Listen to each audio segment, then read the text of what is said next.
Today we're going to talk about a true legend, a pioneer, a person who brought Chicano hip hop to the world, to the masses. Today we're going to discuss none other than Kid Frost. Hispanic rap is now in the door. You know what I'm saying? To kick the door in. Tell us about it. Well, it's something that I just started doing. I like rap music in general, and back in the days when it all evolved and all came around, I wanted to be with it. And it was like an alternative to getting into the gangs real heavy, I still have my boys that I run with, but, instead of going so much into the fighting and getting into the problems, I went more into the, into the rap thing. Into the rap scene and, busting out jams. And now you on the map. Yeah. Now you here cooling. Obviously known from his biggest single, La Raza. I remember when that song came out. I thought it was the dopest thing ever. And just watching the video with the homies in the background, it was one of those moments in hip hop that I remember. I remember seeing the first time watching and even listening to La Raza and being like, what is this? He was really, really spitting some stuff. And at that point, a couple years previously, we had heard Mentirosa by the homie Mellow Manet. Shout out Mellow Manet. So I had heard rapping and English together on song. We had already heard that. But the way Kid Frost did it was like, what is this? And me being from LA, living around a bunch of Hispanics growing up, I got it right away. So when he busts out with the Cuvo, aquí estoy, MC Kid Frost. Yo soy jefe. I'm known as the big boss. I mean, come on, dog. It's in my blood to be an Aztec warrior. Go to any extreme and hold no barriers. Chicano. And I'm brown and proud. Want this chingazo, Simone? So let's get down. Right now, in the dirt. What's the matter? You afraid you're gonna get hurt? I'm with my homies. My camaradas kicking back. And me no dije not. Come on, dog. I was a kid spitting this whole hour, man. I remember that. And it was just dope. It was a different time. Yo, but Kid Frost, what I want to get into now is the whole style, dress style. I mean, I noticed you guys got your lokes on, but tell me a little bit about the Hispanic Chicano East LA style. Well, back in the days, man, when the whole concept of dressing back in, in khakis and the whole style, was something that the young Chicanos that did because the parents couldn't afford to go buy the designer jeans. So what they did was go out there and buy the work pants that, were the most least expensive. They could go buy like 4 pairs, get them baggy so that the kid wouldn't grow into them and he could wear them all year long, the whole style. And that's how the whole origin of it came from back in the 50s. And the Chicanos started dressing in the style, and then it was, creasing them down and starching them up, and, who could be out there looking the sharpest all day long, without getting dirty. So today, right here on Dusty Vision Radio, we are going to discuss Kid Frost. Before you get all comfortable, before you get all comfy and all that, kick up your feet, I'm going to just ask you real quick to hit that like button. Just smash it for your boy. Let me know you are in the building. But let's go back to 1990, man. Kid Frost. And I'm going to read this straight from Wikipedia. I'm going to read this straight from Wikipedia. So if any of this is non-factual, don't blame me, blame Wikipedia. All right? Because you might be in my comments like with some BS. Like, damn, dude, I'll say 1967 instead of 1968. And y'all be jumping down my throat. Can your boy make a mistake? I get it. I'm sorry. At least I'm apologizing, right? But anyway, what do you guys... Before we even continue, what are you guys sipping on? What are you puffing on? Even if it's nothing, comment down below. I got my brewski. Sipping a little Budweiser. I don't know what it is, man. It's a Budweiser kind of night, guys.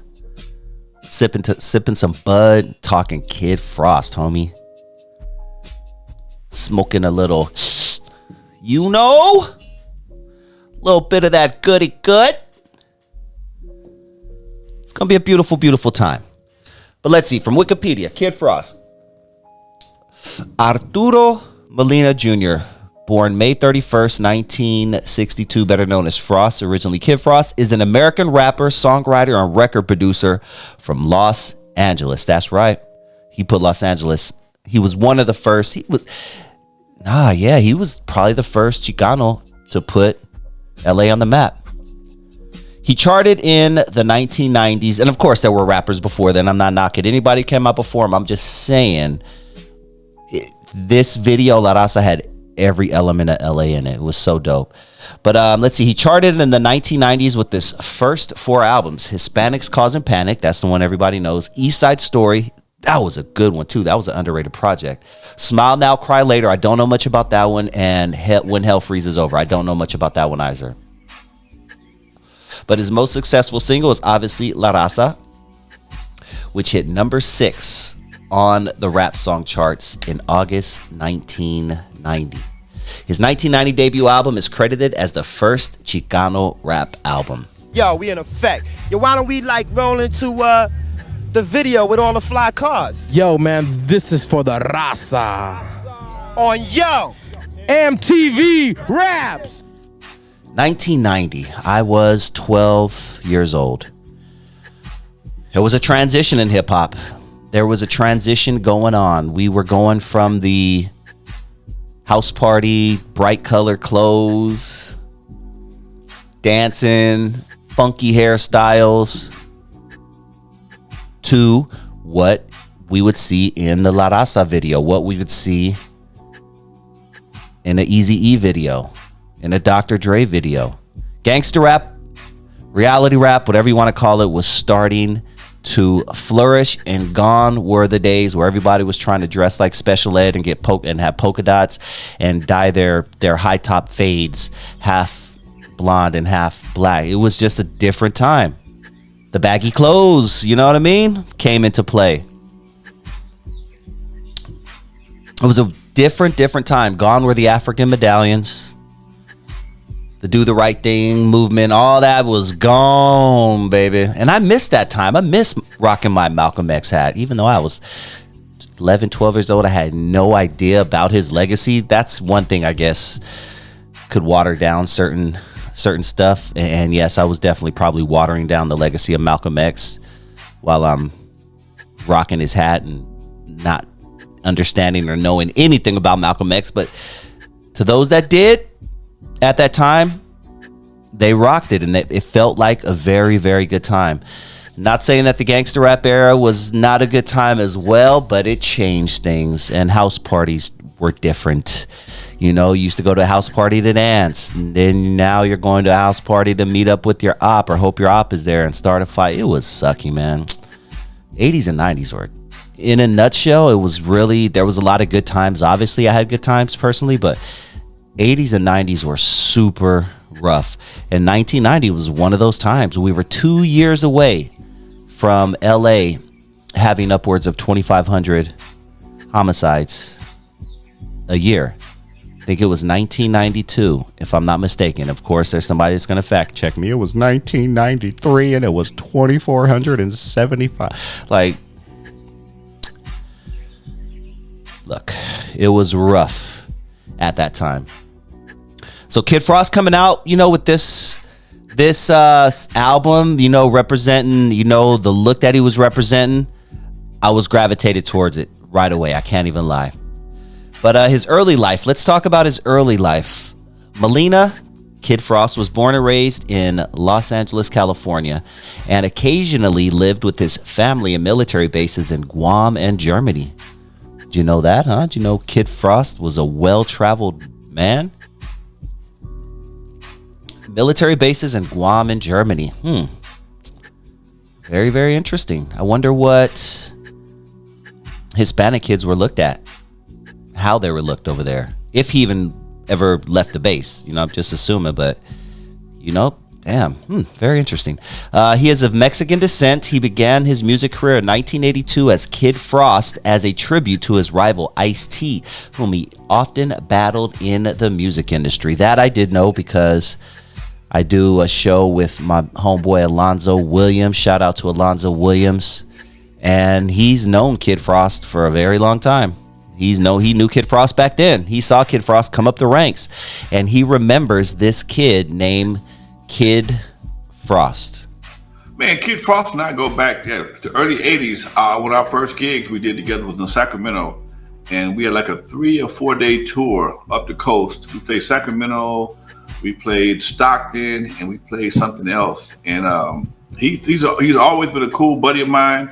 We're always glad to see each other whenever we see each other. He was once signed to Unknown. Unknown had a label called Celeb Records, and he picked up Kid Frost for a minute, did some stuff with Kid Frost. Kid Frost a crazy man. He ain't no joke. He that's the real kid. With the dude you see, that's the real Kid Frost. He ain't playing. Cholo, with the Cane and the Lowriders, they love Kid Frost. La Raza, all that. Kid Frost 100. Before we continue, I'm gonna kind of go on a little tangent. Is that the word I'm looking for? I'm gonna share my thoughts on something with you. This is indirectly related to Kid Frost, so it's still gonna make sense. But I have a big problem with people writing off or trying to write off the Hispanic contribution to hip hop. Was hip hop mainly created by black people? History would say yes, right? Mainly, sure. But what I don't like is that a lot of you people out there are just writing off. Hispanics weren't there. Hispanics and blacks didn't even get along. They didn't even like each other. Like Hispanics, they were listening to salsa music and stuff like that. I'm just mimicking what you dinglings say in my comment section sometime when I post videos of my thoughts of Hispanics' contribution to hip hop, which I think they were a very big inspiration, a very big part of it. And dare I say, some of the elements wouldn't even exist if it weren't for Hispanic people. Period. That's just my personal view. Right? We all have an opinion, right? We all have an opinion. And that's my opinion based off my research I've done. And just knowing hip hop. And all you people who said blacks and Latinos didn't even get along back then in the 1970s. Yeah, maybe the parents weren't happy with their kids hanging out with black people listening to this weird hippity hoppity music. Yeah, I'm sure that the parents had a problem, but you know what? The kids had no problem. And Hispanics, Dominicans, Puerto Ricans, they were right there with black people, and they were right there listening to hip hop music, and they were right there helping hip hop be formed. It's just crazy. People go to the extreme and say, no, Latinos had nothing to do with hip hop. I'm like, are you kidding me? Are you kidding me? I remember talking with one of my mentors, who I mentioned earlier, Alonzo Williams. And he had a very interesting comment about Hispanics' contribution to hip hop. And he said, and I want to try to quote him correctly, so I'm going to look for the clip as I'm talking. But he said that without Hispanics, World Class Wrecking Crew probably wouldn't have made it as far as they did. As World Class Wrecking Crew, 85 to 90% of the crowds I played for was Latino. I have played car shows and concerts. Wasn't a black person in the room except for us on stage and backstage. Okay, Latinos have a loyalty to their music that's can't be shaken by nobody. Okay, right now, if I go to a car show, I'm gonna get more love in the car show than I would in the mall. Most of the shows I did in Texas, New Mexico, California, Nevada. I mean, shit. Most of the shows I've done, man, I'm telling you, we didn't see a lot of black folks till we went down south. We cut our teeth on Latino crowd. When I was one of the first shows we ever did as World Class Wrecking Crew was in Sacramento at a fair. You know who was on the show with us? Kid Frost. Me and Frost been friends for 40-some years. First club we ever played, period, in life outside of LA was a club called Vortex. Vortex was a Latino club, mostly Mexicans. Real talk. Few blacks, but mostly Mexicans. We played that fair, shit. Wasn't no Afro pics in that crowd. Yes, it was a few years after New York had been doing their thing for a while. Yes, we get that. But if we're going to talk about all the elements of hip hop, Hispanics contributed to most of them. I mean, I had people, 22-year-olds, trying to convince me that some dude named Cornbread, who I know, I say some dude like I haven't done research. I know Cornbread's name, the Philadelphia graffiti artist, tagger, whatever people want to refer him to as, saying that he was the first guy to write on a wall. In 1969, Cornbread was the first. There we go. Black people created graffiti. Man, dude. I've been writing on walls for a long, long time. Oh, but they weren't doing hip hop style writing. Knock it off. Like, you come on, people. No one knows who the first person was to write on a dang wall. And you know what? It could have been a Hispanic person.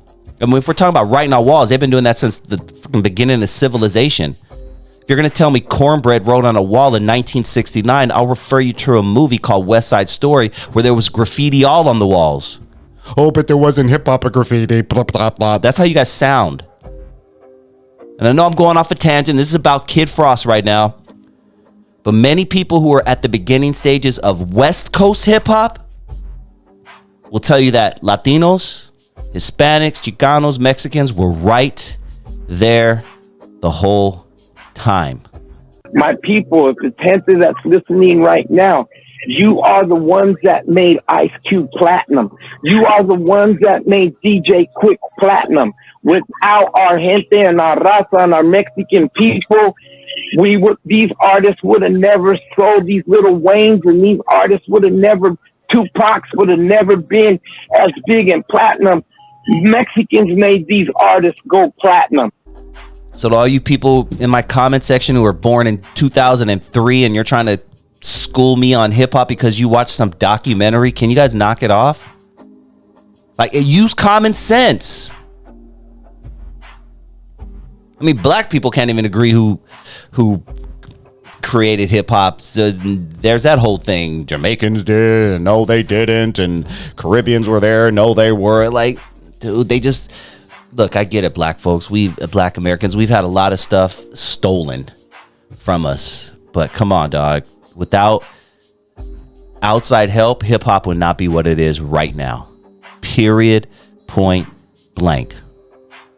And what bothers me is, instead of worrying about who created hip hop, we need to start talking about who owns hip hop. Because black people create 99% of the content, but make 1% of the money.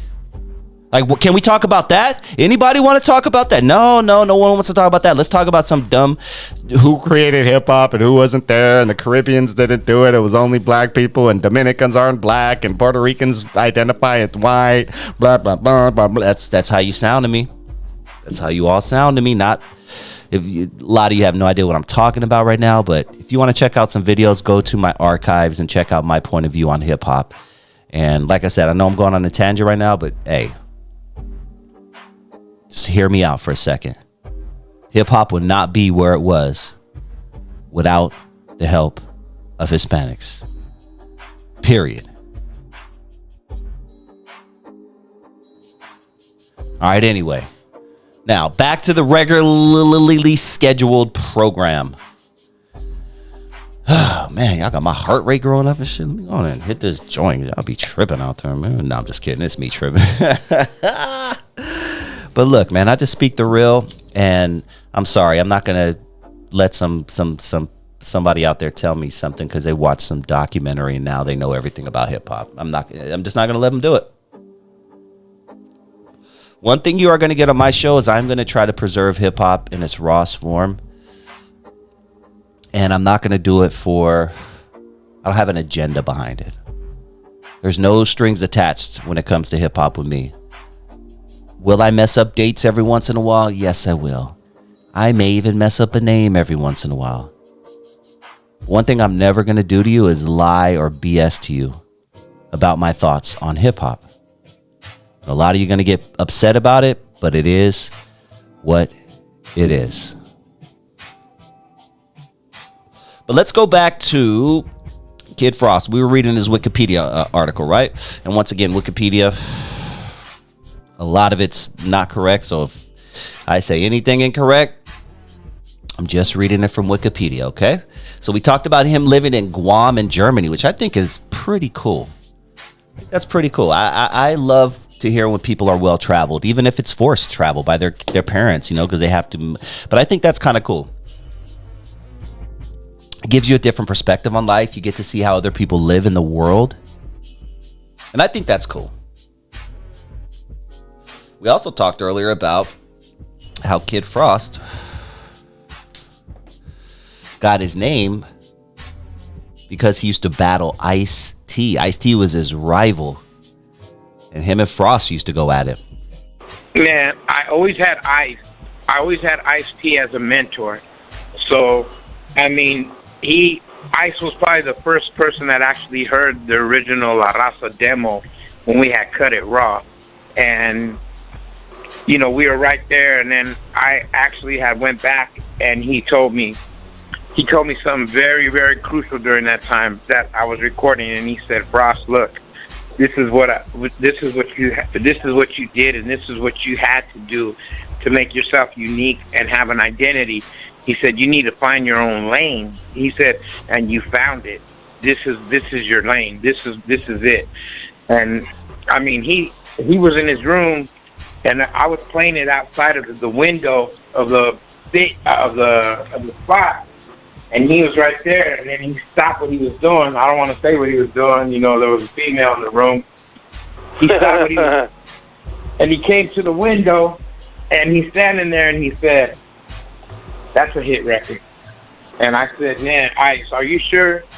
Because I didn't really know, because the thing about La Raza that was different and unique than a lot of the records that we had recorded was the bilingual part of it, of us really that, Cubo, aquí estoy, MC Kid Frost. Like, we're actually speaking Spanish in the beginning and throwing the Spanish words out, like just throwing them out there.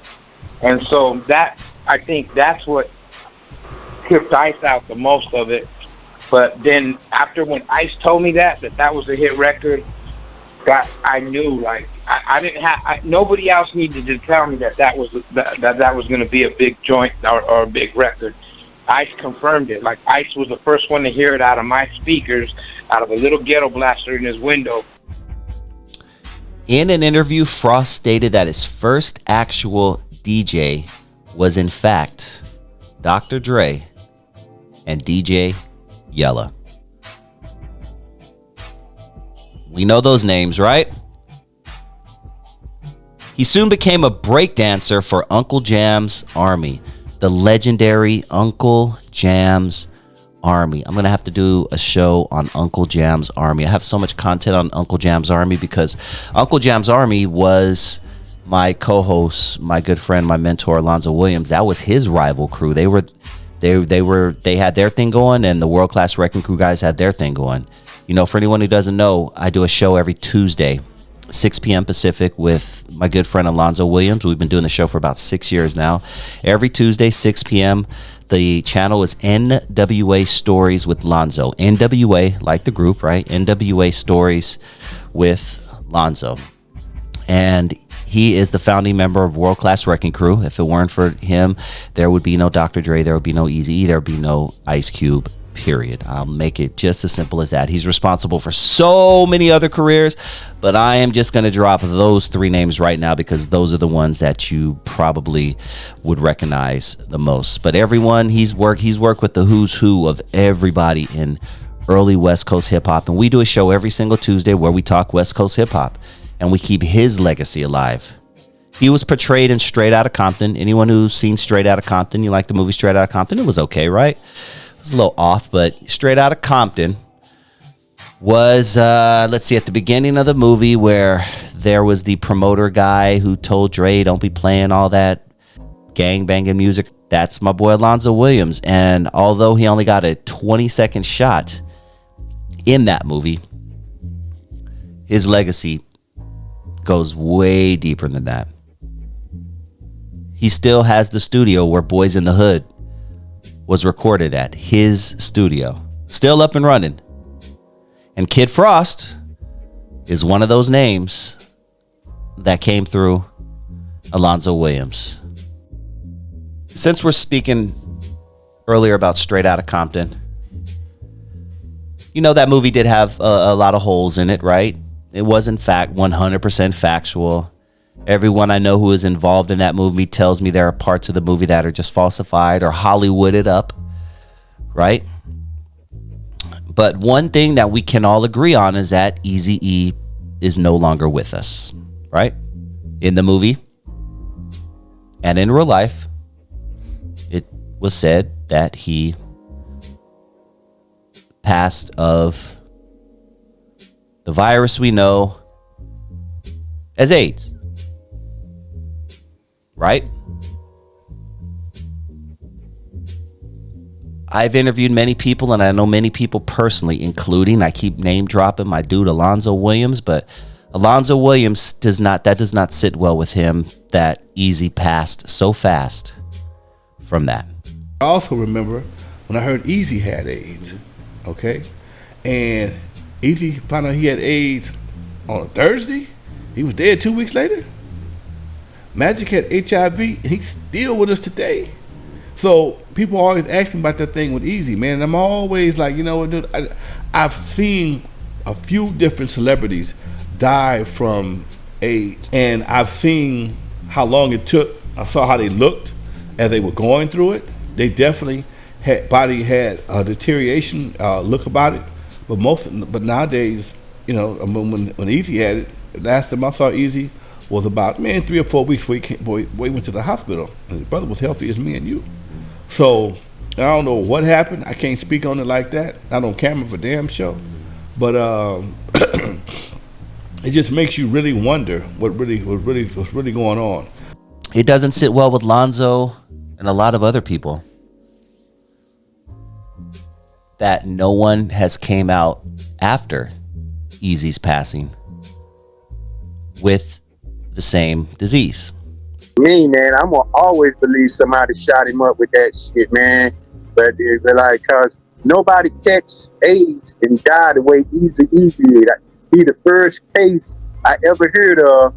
You find out you got AIDS one day and then in 2 weeks you dead, man. Yeah. You know, and Eazy-E was always healthy. He lost no weight.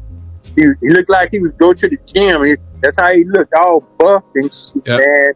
You know, and he showed no signs of that. AIDS don't kill you like that. AIDS is like a disease that eats at you, eats and eats and eats. There ain't nothing of you left, and then you die, man. None of that kind of shit happened to Eazy, man. You know, I believe somebody shot him up with that shit myself, man. If I was a detective, I would look for a doctor that was living in the valley, and now all of a sudden he's living in the mountains looking down on everybody. That's the type of motherfucker I'll be looking for, you know. Wow. You know what I'm saying? No, that's the type of I'll be looking for, because they got to upgrade some kind of way for taking Eazy out from somebody, man. You know, that's just my opinion, man, because, you know, I done had a lot of friends die with AIDS, and I just saw them deteriorate into nothingness, man. And that did not happen to Eazy, man. Not sitting well with a lot of people. It hasn't then, and it still doesn't now. I ain't never seen nobody die that fast, like from AIDS. Wherever Eazy, I think, was given AIDS. Well, Kid Frost few years back. Time is flying so fast, I can't even remember when it was, but Kid Frost recently, you know, went viral for making comments that he believes Eazy was possibly stuck with something, maybe. No girl has ever came forward saying that they got the AIDS virus from Easy or taint thing. I'm gonna tell you what happened with Easy getting AIDS, and I believe this to this day. And I don't care if you guys got it on film. You could tell the world. They gave him tainted needles with acupuncture needles that tainted him and gave it to him because he got hurt in Honda Valley on quad runners, and he was riding quads, and what happened is that someone, I won't say the name, but people know the name. I don't want to say that name because it's a devil's name, but you know, another person in rap, if you know your history of rap, calls him a devil. So if you know your history in rap or West Coast rap, you'll know who I'm saying. But I was told even in the last conversation from Easy not to even talk to that man. And not only that, but I think that they really had a stronghold of giving him tainted needles with the AIDS virus in them through acupuncture. Because how else could somebody die that fast of AIDS? Have you even heard of somebody dying in 2 weeks of AIDS, bro? Come on, man. This is unheard of, bro. It was like, I'm in the hospital, I contracted the AIDS virus. 2 weeks later, March 26th or whatever, I fall out and I die. So I don't know. Comment down below. What do you think? What do you think about the passing of Eazy-E? Do you think it was some funny business? Or do you think they had it right on? Because I've heard both. But mostly I've heard people think, especially the ones that were around him, that it was funny business. He definitely was the godfather of gangster rap, and still to this day, man, there's not a lot of records that I've even heard, even now, that really can hold water to those earlier days of Dre and Easy and them. And at that time, especially with the Straight Outta Compton, and you know, I mean, who didn't have that record from here to Miami? You know, what I mean, big records, man. I'll always be a part of the Ruthless family because of that. I'll always be the first Mexican that ever got signed to Ruthless Records. All right, so let's continue. Thank you guys so much for hanging out with me, by the way. I really enjoyed doing these shows. I really enjoyed doing this. Let me ask you real quick to hit that like button, if you don't mind. If you haven't already, just smash that like button for your boy. And if you have any ideas of future shows, anything you want me to go in depth on, drop me a DM, Dusty Vision TV on Instagram. And if you're feeling, little, what's the word? If you're feeling a little giving, shoot your boy a few bucks. There's a $sign right there, right below the chat. Shoot me a few bucks, man. Anything helps out. All right, back to the career of Kid Frost. In the mid-1980s, Frost released several pre-gangsta 12-inch singles on Los Angeles-based labels Electrobeat and Baja. In the late 1980s, Kid Frost moved to Virgin Records. His biggest hit, La Raza, from his debut album Hispanics Causing Panic, combined East LA and Tex-Mex elements and became an East LA anthem. Hispanics Causing Panic is credited as the first Chicano rap album and brought attention to Chicano rappers all over the world. When I heard that beat, even to this day when I hear that beat, dude, it's such a well-produced beat. And who did it? Was it Tony G that did the beat? I'm trying to remember. Somebody help me out. Somebody Google that real quick if you don't mind. My screen is moving slow as heck right now, so I can't pull anything up right now. But I do know it was sampled. They sampled Viva Tirado and The Jam by Grand Central Station. But who did the beat? Was it Tony? Not Tony G. Was it the Julio G or Tony G? One of them? Damn. Wish my stupid computer was working right now. Anyway. But yes, that beat is super dope. Oh, Tony G. Boom. There we go.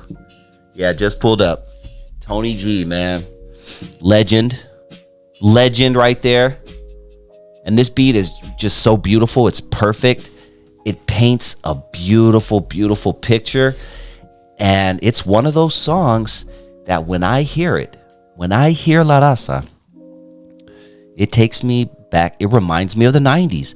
90s Los Angeles. It just reminds me of that time period. That beat for some reason just does it, man. But it was came out in 1990. It was his lead single, and obviously La Raza is Spanish for the race. Shout out to La Raza out there. and it became and everybody was playing. This song was bumping out of every Jeep, Samurai, Suzuki Samurai, Toyota, Datsun truck. Remember we used to sit in the back when we were kids, right? Kids don't know about this. Back in the 90s, man, we would hop on the freeway, and if one of the homies had a flatbed truck, we'd all be in the back seat just holding on for dear life. No helmets, nothing. Just a good time.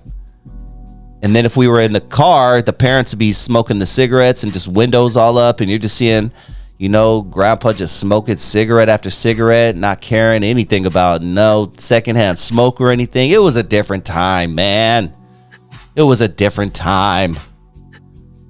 Definitely our generation is a little tougher than these kids nowadays. But anyway. But yeah, so the single peaked at number 42 on the U.S. Billboard Hot 100. That's huge. Number 17 in the Netherlands. Number 27 in Flanders. Where the fuck is Flanders, dog? Hold on. That sounds like some Simpson shit.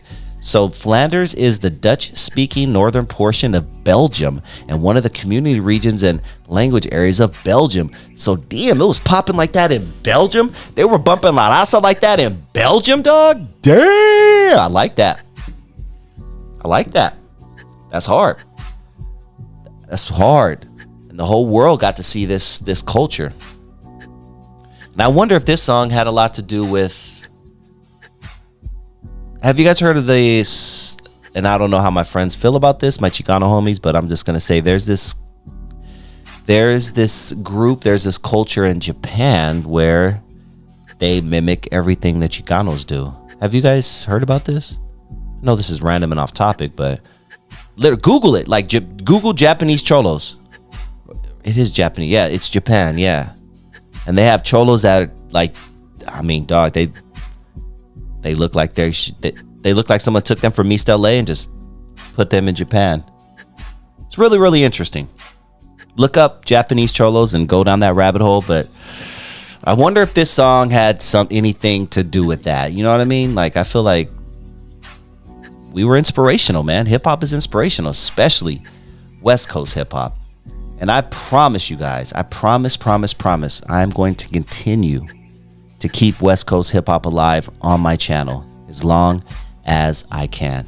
And I'm going to highlight people like Kid Frost because he's a legend. He's a pioneer, and he brought a whole new sound and culture to this genre of hip hop that we love. Please hit that like button if you haven't already. Please go on and smash it for your boy. Smash it, dude. Just smash that like button, man. Like I said, if you're feeling generous, drop your boy a few bucks. I'm not begging, but I'm just saying every little bit helps. Why not, right? Shit, this recession's going on. This market's crash. Everything's crazy, man. I'm gonna just pray for everybody, dude. But please, definitely hit that like button if you haven't already. And if you were entertained by what you heard tonight, if you were entertained, whether you liked it or not, hit that subscribe button. I do this every single Saturday where I just pick a topic that I grew up loving or, something that is intriguing to me. And I just talk about it for a bit. So I do it every Saturday, 8 p.m. Pacific Standard Time, live, hanging out with y'all in the chat and just kicking it and everything. And if you want to check it out on the replay, just go to my videos and enjoy. But whether you are listening live, whether you are listening on the replay, I do appreciate you. I really, really do. My channel's growing daily, monthly. I mean, it's growing. It's not growing as fast as I would love it to grow, but it's growing. I am happy that it's growing. I also am trying to grow my other platforms, guys. So I'm going to ask you, if you are still tuned in, to please download the Rumble app if you haven't already. Rumble is another platform where you can watch videos, and it's way more uncensored over there. But it's Rumble, RUMBLE. And you could subscribe to my channel over there, Dusty Vision TV, all one word, Dusty Vision TV. Please, if you don't do anything tonight out of anything that I said, please subscribe to me on Rumble. I'm also on Instagram and Facebook, Dusty Vision TV. Just search for me and you will find me. Thank you all very much. I'll Talk to you soon. Peace.